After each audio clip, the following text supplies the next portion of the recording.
medyo na traffic tayo dito sa part na to guys. At antabay lang kayo at pupunta tayo sa mamaya dun sa Pachami ng Lucena Festival.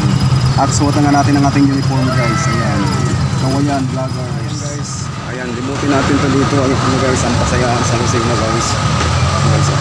So mayroon na tayong mga nakikita dito, mga nagtitinda at pupunta natin ang Pachami ng Lucena. Okay, nasa Lucena na tayo. Lagay ng mga format, meron pa tayong tempered ceramic at private glass pang-alay at magpalagay at ipalagay ng mga format. Meron pa tayong tempered ceramic at private glass. Nasa bayan na tayo ng Lucena. Alright.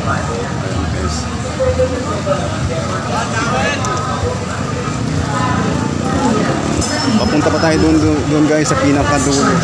Android, Type-C, iPhone, available 50 pesos lang. Atin po yung tempered glass unit sa charger. Android, Type-C, iPhone, available 50 pesos.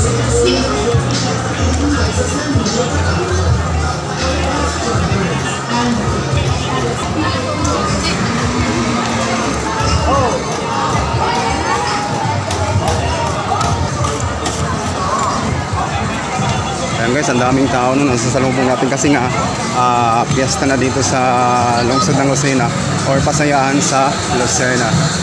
Alright.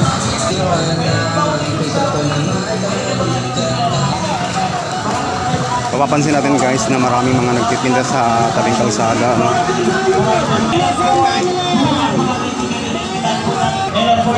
Ayan guys, malapit na tayo dun guys sa pinakadulo guys.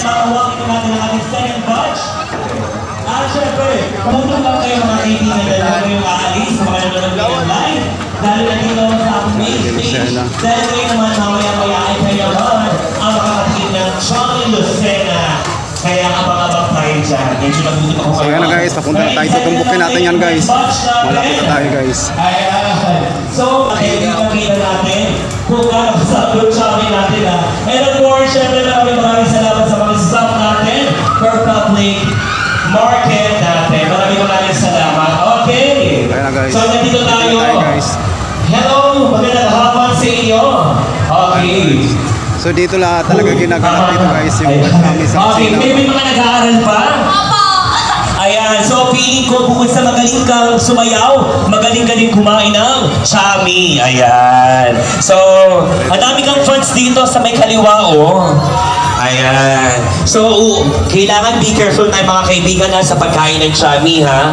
Huwag nyo masyadong bilisin baka tayo ha. Ikaw ate, matagal ka ba kumakain ng chami? Opo. Pag di ka nalilikutan na ba ang chami? Opo. Obvious naman. Ayan. Nagluluto si mama. Ayan. So, ready na kayo? Okay, buksan na para kahit paano.